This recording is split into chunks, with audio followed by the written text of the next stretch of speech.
नमस्कार दोस्तों।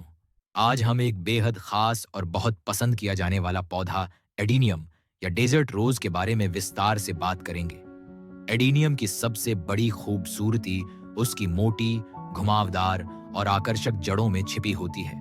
यह पौधा अपनी अनूठी जड़ों और खूबसूरत फूलों की वजह से बागवानी प्रेमियों के दिलों में खास जगह बना चुका है।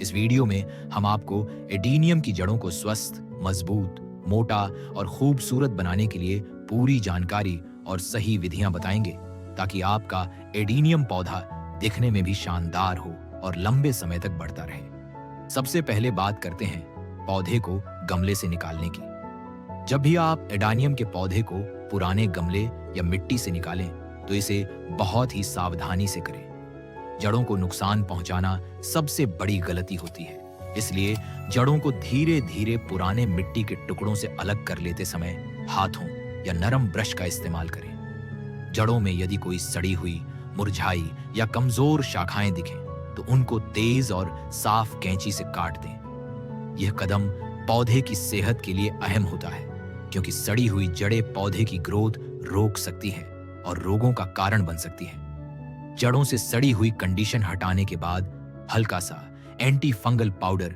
या जैविक कीटनाशक लगाने से पौधा बीमारियों से बचता है और नई स्वस्थ जड़ें जल्दी निकलती हैं। अब बात करते हैं मिट्टी की, जो एडीनियम की सफल ग्रोथ की नींव है। एडीनियम के लिए हल्की रेतीली मिट्टी जिसमें अच्छी ड्रेनेज हो बेहद जरूरी है। आप घर पर कोकोपीट, बालू, परलाइट और वर्मीक्यूलाइट का मिश्रण तैयार कर सकते हैं। ये मिट्टी जड़ों को नमी और हवा दोनों देती है, जिससे वे सड़ती नहीं बल्कि तेजी से मजबूत होती हैं। खास तौर पर यह देखना जरूरी है कि गमले में पानी का निकास सही हो, इसलिए गमले में ड्रेनेज होल्स होना बेहद आवश्यक है। ड्रेनेज होल्स से अतिरिक्त पानी बाहर निकल जाता है, जो पौधे को ज्यादा पानी से होने वाले नुकसान से बचाता है। जब आप नया गमला लें और पौधे को उसमें लगाएं, तो जड़ों को थोड़ा ऊपर रखें, यानी जड़ों का एक हिस्सा मिट्टी के ऊपर खुला रहे, जिससे जड़ें फैलकर मोटी और सुंदर हो सके। यह तकनीक एडीनियम खासकर बोनसाई के लिए भी उपयोगी है, क्योंकि इससे जड़ों को मनचाहे आकार में आकार देने का मौका मिलता है। पानी देना एडीनियम की देखभाल में सबसे जरूरी और संवेदनशील बात है। एडीनियम को ज्यादा पानी बिल्कुल पसंद नहीं है। अधिक पानी देने से जड़ों में सड़न होने लगती है, जिससे पौधा कमजोर पड़ जाता है या मर भी सकता है। इसलिए केवल तभी पानी दें जब मिट्टी पूरी तरह सूखी हो। सूखी मिट्टी पर पानी देना एडीनियम की सेहत के लिए सही होता है। खास तौर पर बरसात के मौसम में पौधे को ओवर वाटरिंग से बचाना बहुत जरूरी है। इंडोर्स में रखें तो और भी कम पानी दें। पानी देते समय यह ध्यान रखें कि गमले में ड्रेनेज अच्छे से हो रहा हो। खाद देना एडीनियम की लंबी अवधि की सेहत और विकास के लिए आवश्यक है। आप एनपीके फर्टिलाइजर जैसी सिंथेटिक खाद, बोन मील या अन्य जैविक खादों का प्रयोग कर सकते हैं।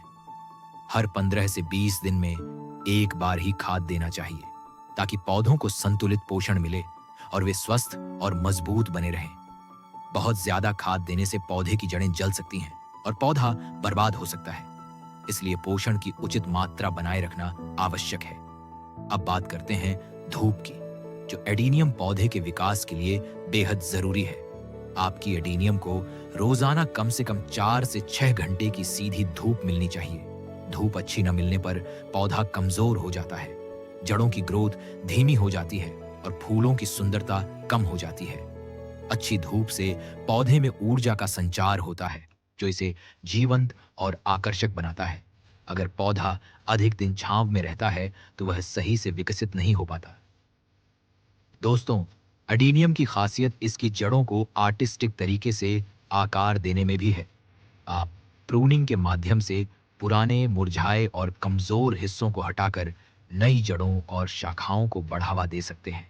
इसके अलावा वायरिंग तकनीक से जड़ों को मनचाहे आकार में मोड़ा जा सकता है, लेकिन इसमें धैर्य चाहिए, क्योंकि ये प्रक्रिया धीरे धीरे होती है। वायरिंग से पौधे को सुंदरता और आकार में निखार मिलता है। मौसम के अनुसार देखभाल करना बहुत जरूरी होता है। गर्मियों में पानी और धूप ज्यादा देना चाहिए, ताकि पौधा ठीक से बढ़े। जबकि सर्दियों और बरसात के मौसम में पानी कम देना उचित रहता है। इससे पौधे को अतिरिक्त नमी से बचाया जा सकता है। अगर किसी समय पौधे पर काई, फफूंदी या कीड़े दिखाई दें, तो तुरंत नीम के तेल या जैविक कीटनाशकों का छिड़काव करें। साथ ही अपने गमलों और बगीचे की साफ सफाई का ख्याल रखें, ताकि संक्रमण और कीटों से पौधा सुरक्षित रहे। अगर आप इन सभी बातों का ध्यान रखेंगे, तो आपका एडीनियम पौधा न केवल स्वस्थ रहेगा, बल्कि आपकी मेहनत का फल देखकर आप बहुत खुश होंगे। इसकी मोटी और सुंदर जड़ों के साथ खिलता हुआ एडीनियम आपके बगीचे की शान बनेगा और हर कोई इसकी खूबसूरती की तारीफ करेगा। दोस्तों, इस वीडियो में हमने बताया कि कैसे आप अपने एडीनियम की जड़ों को मोटा, मजबूत और खूबसूरत बना सकते हैं।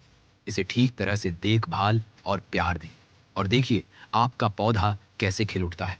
अगर आपको यह वीडियो पसंद आया हो, तो कृपया लाइक और शेयर जरूर करें। हमारे चैनल को सब्सक्राइब करना न भूलें, ताकि आपको गार्डनिंग से जुड़ी नई नई और उपयोगी जानकारी मिलती रहे। आपके सवाल और अनुभव कमेंट में ज़रूर साझा करें। हमें आपके फीडबैक का इंतज़ार रहेगा।